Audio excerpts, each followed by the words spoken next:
Hola, les invitamos a escuchar el podcast Historia, Cultura y Democracia, organizado por la Benemérita Biblioteca Nacional, la Escuela de Estudios Generales de la Universidad de Costa Rica y el Instituto de Formación y Estudios en Democracia del Tribunal Supremo de Elecciones.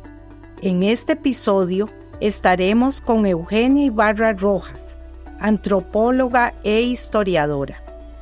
Podrán escucharnos en Spotify, Apple Podcasts, YouTube y Facebook. Saludos, soy Carolina Mora y los invito a escuchar un nuevo programa del ciclo Historia, Cultura y Democracia. Muchas gracias al IFED, a la Biblioteca Nacional y a la Escuela de Estudios Generales por su generoso apoyo. Hoy tenemos como invitada a la antropóloga, historiadora, doctora Eugenia Ibarra, a quien le solicitamos que nos converse sobre Doris Stone, una mujer que tuvo una fuerte influencia en el Museo Nacional de Costa Rica y que es relativamente muy poco conocida. Muchas gracias a Eugenia por aceptar nuestra invitación. Muchas gracias, Carolina, por la invitación. En realidad para mí ha sido un gusto aceptar, sobre todo porque he tenido que refrescar todo el conocimiento y volver a leer la obra y ver otros detalles más. Así es. Creo que muy pocas personas saben o cuando visitan el Museo Nacional se dan cuenta de que la primera sala, la sala de arqueología, lleva el nombre de doña Doris Stone. ¿A qué se debe este honor? Se debe a que ella tuvo un gran aporte para la construcción y edificación de lo que fue un museo en lo que era el edificio Bellavista, que era un cuartel. Después de don Anastasio Alfaro, ella continuó, ¿verdad?, que estuvo muchos años en la Junta, con la dirección del museo. Ella continuó como directora del museo en los años 40, 45, 48, 49, que fueron años muy turbulentos políticamente para Costa Rica. Ella aprovechó ese tiempo para dedicarse a la construcción y edificación, digámoslo de esa manera, no material, pues hubo que arreglarlo, ¿no?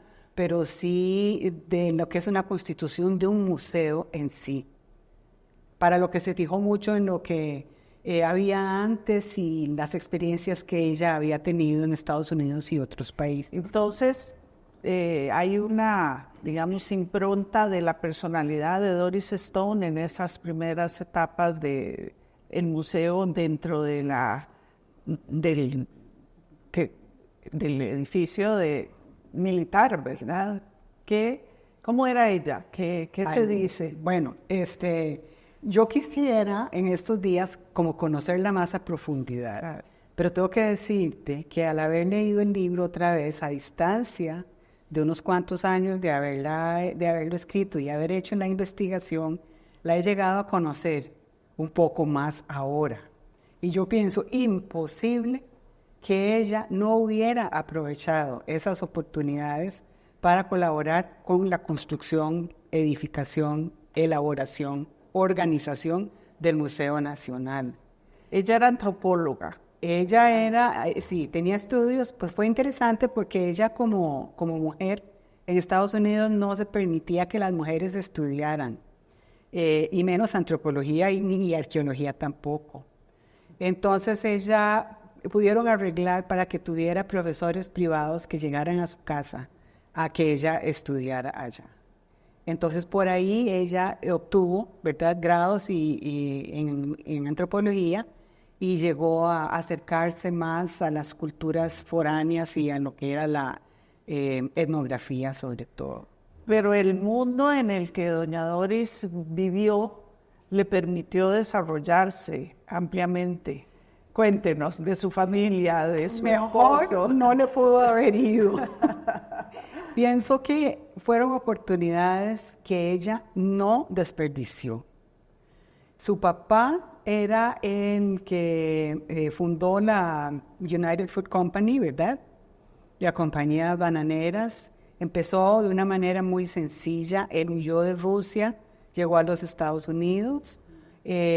Ahí se dio cuenta que había alguien que estaba desperdiciando bananos. Entonces fue y se los pidió y entonces los recogió y empezó vendiéndolos a lo largo de la vía, una vía férrea. Luego de ahí se movió a Honduras, donde ahí pidió tierras al presidente en ese momento. Se le otorgaron a cambio de otras cosas y entonces empezó a sembrar banano ahí. Luego de ahí se pasó ya luego a Panamá y luego de Panamá a Costa Rica. Entonces, todos esos puntos, ella los iba conociendo el negocio y los países centroamericanos y las culturas indígenas. Además, ella mantuvo una excelente relación con su papá, una relación cariñosa, una relación de respeto, amorosa. Ella lo cuidó hasta que él falleció. Y pudo conocer tanto estas zonas que apreció el valor histórico, arqueológico que tenía toda la tierra donde la compañía empezaba a explotar banano. Cuéntenos sobre eso y sobre su esposo, porque también el esposo influye en el desarrollo de una institución importante para Centroamérica. Voy antes con lo de las tierras, porque ella, cuando estuvieron en Panamá la compañía, antes de pasarse para acá, ¿verdad?, a la parte del sur de Costa Rica, esa era una compañía, una plantación boyante de banano. Ahora después vamos a hablar de eso, de ciertas personas que todavía viven, que trabajaban ahí. Y entonces coincidía con cuando ella se estaba preparando, ¿verdad? Luego llegó a Sigatoca, la enfermedad del banano, a David, Almirante, todas esas zonas, sobre todo, ¿verdad?, la bahía del Almirante, donde estaba sembrado el banano, y entonces decidieron trasladar la compañía a la parte sur de Costa Rica. Ahí entonces compraron y desde entonces las tierras se conocen en fincas. Por eso es que ahora con el Museo Nacional tenemos finca 4, finca 6, finca 3, ¿verdad? Y así están. Y ella entonces estuvo a la par de donde estaban rompiendo la tierra para sembrar el banano. Para entonces ella se casó, ¿verdad?, con don Sam, era. Y Roger. Samuel era papá con Roger. Y él también la apoyó en todo lo que ella asumió. Entonces, pues por ahí ella contó con su apoyo. Después ella, ya casada con él, se vino a vivir a Curridabat. Yo que vivo ahí paso y veo las fincas donde eran las fincas de café, donde estaban cerca de la línea del tren para poder movilizar la salida del café.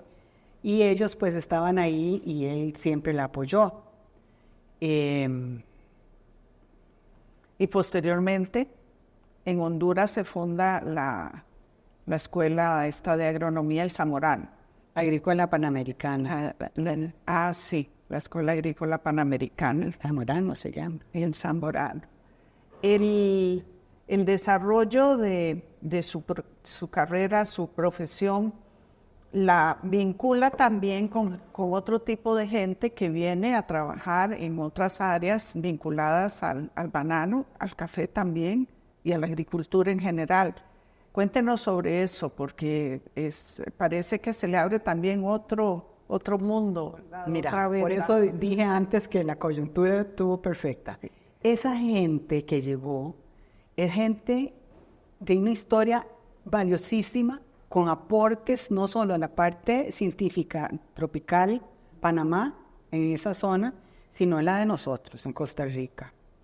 Una de las personas que todavía está es el señor Clyde, y él, una vez estábamos en Bahía del Almirante y estaba con una estudiante de generales, por cierto, profesora de generales, y le dejamos recado que estábamos ahí, queríamos hablar con él, pues llegó. Es una persona mayor. A él la compañía le reconoció una isla que se llama El Hospital, porque ahí estuvo una vez en el hospital, y ahí es donde él viaja entre Florida y este lugar con su esposa. Su esposa a la vez fue maestra en las escuelas de los alrededores. Entonces, esa gente eran botánicos, eran especialistas en fitotecnia, eran, profesores, conocían los suelos, las tierras, el clima, todo eso. Y Alexander Skutch, que era el de las aves. El mejor libro con que contamos nosotros ahora era de uno de estos señores de la bananera. Pero para terminarle el cuento con Clyde, imagínense que nosotros seguimos en contacto. Y llegó un día, me dice Eugenia, yo tengo el primer mapa que dibujó la compañía de las tierras del Diquís. Me dice, y no sé a quién donárselo. Y le digo, démelo a mí. Y yo lo paso inmediatamente al Museo Nacional. Yo era miembro de la Junta en ese momento. Entonces lo entregué a la Junta. Y ahí está. Es muy interesante. Mira, un mapa hecho por los ingenieros, ¿verdad?, que estaban allá en ese momento. Y vos vas viendo dónde están las distintas fincas que le ayudan a los arqueólogos a localizar a dónde están los rasgos arqueológicos hoy día, por el número de las fincas, la situación, la localidad, etc. Entonces, nosotros, Clyde y el museo, ¿verdad?, por Clyde, contamos con ese mapa que es tan valioso. Qué maravilla, es como cerrar un círculo de la misma Doris Stone dentro del Museo Nacional. Ahora cuéntenos, ella llega al museo y estaba muy preocupada por el desarrollo de esa institución. ¿Qué problemas se enfrenta doña Doris? ¿Con qué se encuentra? Bueno, se encuentra trabado, ¿verdad? Aunque don Anastasio tuvo la visión de querer fijarse en cómo se manejaba la institución smithsoniana en Estados Unidos para tratar de acomodar lo mejor posible y tomar las ideas que le fuesen convenientes para el museo de acá. Siempre hubo serios problemas, y problemas de personal, problemas de acondicionamiento. Para mí, eso de los problemas de acondicionamiento físico para las distintas salas fue muy importante que ella, ahora hablamos de la administración, pero ella se dio cuenta que no podría ella sola, ni con recursos, digamos, del país, esperar una construcción, elaboración, digamos, diseñar un museo. Entonces ella se dedicó a pedir, primero, esto a mí me encanta, la segunda parte sobre todo, a pedir fondos extranjeros. De hecho, a Rockefeller. Había una sala que se llamaba Rockefeller en el Museo Nacional. Y luego ella se dedicó también a la Steel Company, no sé cuál, de Estados Unidos también. Y todos los compinches, digamos, amigos de su papá, le mandaban fuertes sumas para que se fuese acondicionando el museo. Pero cuando yo hice la investigación, me di cuenta que en uno de los documentos decía que ella había publicado en el Diario de Costa Rica, entonces, una notita que decía: el Museo Nacional de Costa Rica necesita fondos para su acondicionamiento. Y se lo mandó público, a las escuelas públicas sobre todo. Y hubo una respuesta positiva. Dentro de sus capacidades, las escuelas públicas de San José, y hay unas que están registradas de Limón, y otras de Laguna, Salcero, zonas aledañas, ¿verdad? También mandaban poquititos de lo que ellos podían. Entonces uno ve diferente el museo. No podemos no ver lo que nuestras escuelas públicas de aquel entonces hicieron el esfuerzo, ¿verdad? No podemos dejar de percibir ese esfuerzo. El objetivo que tenían de que pronto iba a haber una institución que también podía atraer a esos niños. Pero también hay más que ella hizo. Ella de pronto se le ocurría que, por ejemplo, iba a haber quería hacer una exhibición de piezas de oro. Y entonces sabía que con qué ¿cuáles luces? ¿Cuáles lámparas? ¿Cómo iba a ser? Pero tenía un amigo, creo que era en Boston, en Estados Unidos, donde ella le decía, mándeme por favor tantas telas, tantas yardas de tela de terciopelo azul, de terciopelo rojo, de terciopelo verde, tantas tachuelas de tal y tal tamaño, tales lámparas con tales y tales bombillos con una luz de tal para que podamos iluminar todos los estantes, y ella lo ponía, era cosas que muchas veces puso ella de su propio dinero, pues ella podía hacerlo. ¿Vale? Entonces tenemos que ver que eso se quedaba en el museo, eran pues también aportes que ella y tenía la facilidad de que podía trasladarlo en los barcos de la misma Exactamente, empresa. Eso era lo que aprovechaba. Y lo otro también, cuando estaban haciendo algunos arreglos, quitando cosas de lo que era un cuartel militar, ella usaba una camioneta que tenía en Curridabat y se venía jalando materiales, piedra y cemento y yo no sé qué más que se encontraba, y traía ella en su propia camioneta para que se formaran paredes y cosas del Museo Nacional. Así que podemos ver que ella también contribuyó de esa manera. Claro. Y tenía otros contactos culturales con Costa Rica, no solo se quedó con el museo. No. Ella fue una mujer muy inquieta intelectualmente. Cuando la Academia de Geografía e Historia se fundó, que fue en los años 40, unos años después ella entró, ¿verdad?, como miembro de número, con un trabajo que hizo sobre una investigación del Valle de las Tierras de Ndiquís y qué sé yo, ¿verdad?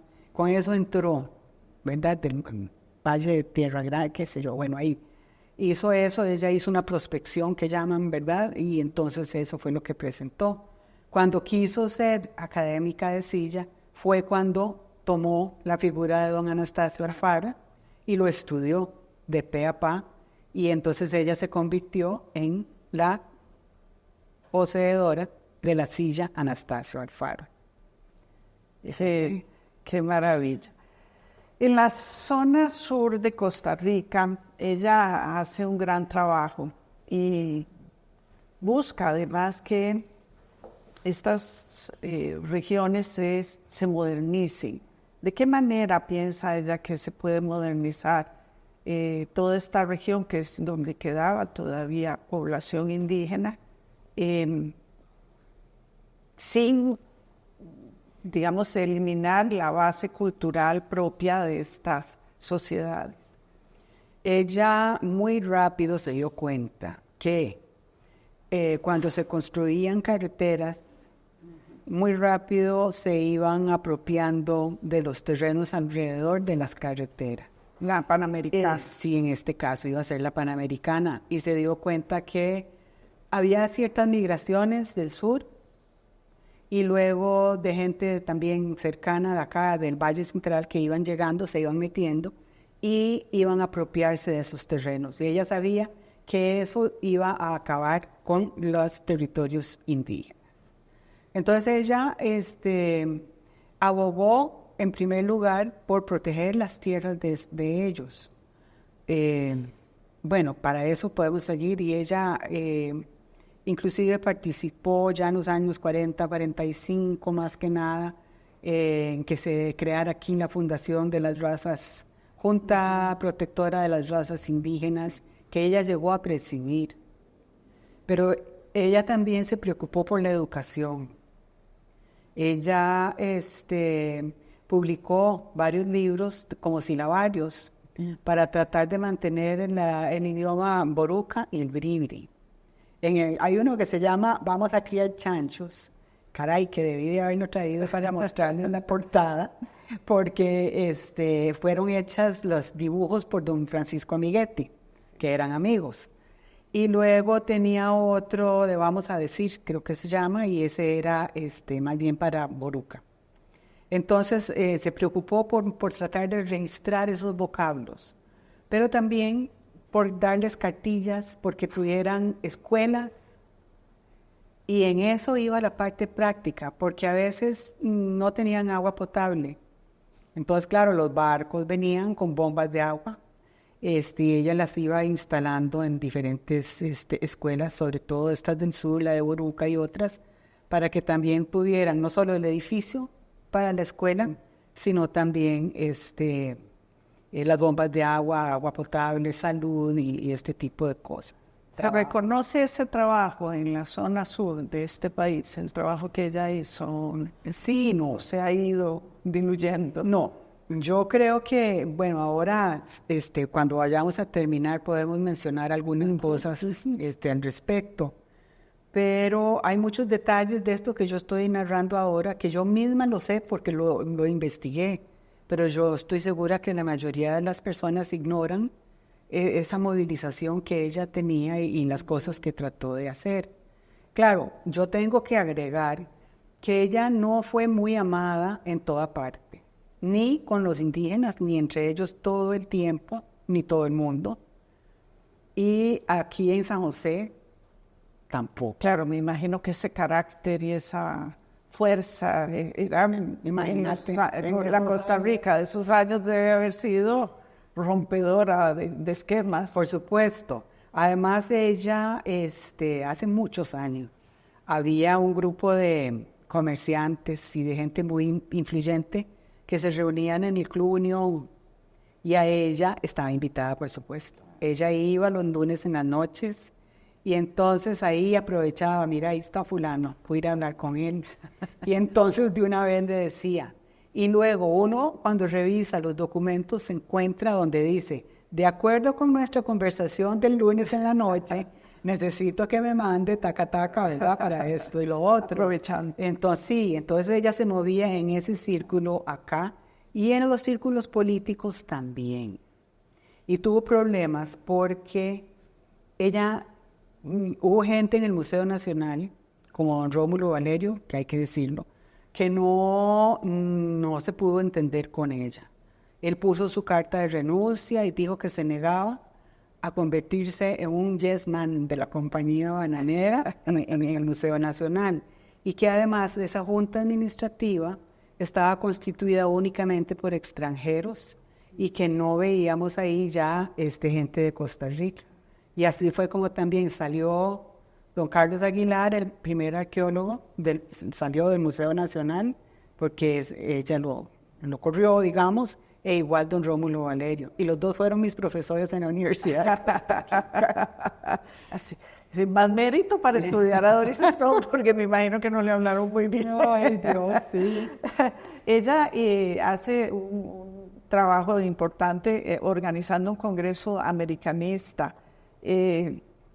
Y sobre esta gente, sobre este congreso que se realiza aquí, cuéntenos algo, ya para ir cerrando, porque ella también había hecho mucho trabajo de investigación. A mí me parece que ese congreso todavía no se le ha sacado el jugo a cómo se le puede sacar, porque fue un trabajo de locos. La cantidad de personas especialistas que fueron invitadas fueron un montón, ¿verdad? Muy especiales todos y vinieron definitivamente a Costa Rica. La letra menuda, digo yo, de las cartas y eso que uno encuentra en las fuentes que investigó, habla de que cómo le recomendaban que los llevara al volcán Irazú, por ejemplo, que fueran a pasear a otro lado, que por supuesto que los llevara a Finca 4 y Finca 6 hoy día. Y bueno, hubo cosas ahí que se le criticaron. Pero después de que se fueron todos, yo no sé cuánto, hay 2 volúmenes en el Museo Nacional que recogen todos los trabajos que ella editó, los 2 tomos. Ahí están, yo los vi. Imagínense, Caro, que uno puede perfectamente analizar el estado del conocimiento y de la cultura a nivel internacional en ese año en que se hizo este congreso, ahí en esos años, con base en estas obras que están ahí, que son sumamente valiosas. Hay anécdotas por ahí de cosas que pasaron y gente que no estuvo feliz, que no los atendieron bien o qué sé yo, bueno, de todo hay en esto. Pero la parte académica yo creo que sí resaltó bastante. Y quedó conservada. Que eso es fundamental. Cuéntenos, tiene ahí un secreto guardado en una hojita de una carta que se le envía a usted después de haber publicado este libro. Le doy dos tareas. Cuéntenos de la carta y al final qué pasa con este libro últimamente. Yo siempre he mantenido una excelente relación con María Eugenia Bozzoli. Y doña Maruja después me dijo, ay Eugenia, me dijiste que me llegó un documentito del 2017. Me dice, de una indígena boruca, Dionisia González, donde habla de relatos de convivencia con Doris Stone. Y yo dije, mira, entonces ella cuenta, no vamos a leer todo el documento, pero ella sí cuenta que Doris, que dice cada vez que venía ayudaba mucho a Boruca, la casa de la escuela, todo eso fue hecho por ella.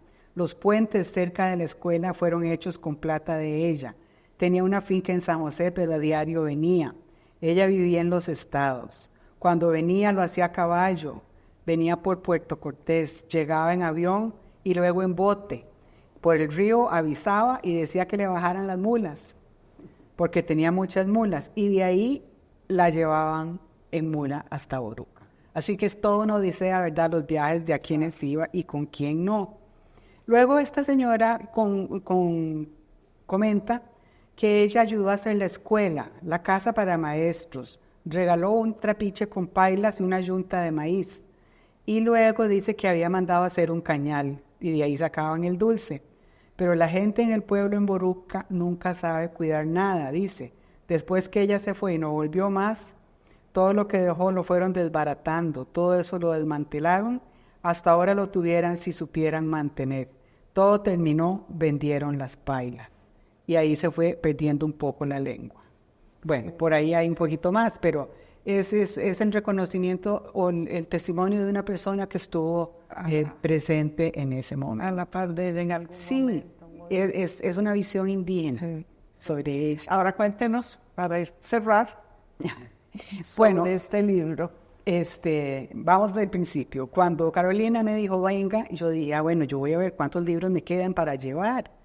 Y no, en realidad casi no tenía. Entonces, llamé a averiguar cuánto costaría si podíamos sacar una edición más. Y entonces me dicen que para qué, que no vale la pena, que se puede subir en digital. Y entonces hablo con doña Laura Rodríguez. Me dice, pero es que nosotros lo hacemos, pero en este momento estamos cortos de personal. Y entonces digo yo, ay, la gente que me lo publicó, y resulta que los llamo y me dicen, sí, aquí lo tenemos, con muchísimo gusto colaboramos con ese proyecto. Y el lunes, ya la teníamos, en la tarde, eso fue viernes, el lunes en la tarde ya estaba. Se lo mandamos a doña Laura el lunes en la mañana. Y el lunes en la tarde me llama doña Laura y me dice, el libro ya está disponible en digital para todo quien lo quiera leer en el portal de la Biblioteca Nacional. Así que, pues, mejor cierre no podemos tener. Muchísimas gracias a doña Eugenia por habernos conversado el día de hoy sobre Doris Stone, y los invitamos a que escuchen el programa y a que también bajen el libro Doris Stone, el Museo Nacional de Costa Rica, Historia Social y Cultural del Siglo XX, que está de forma digital en el portal de la Biblioteca Nacional de Costa Rica. Muchas gracias.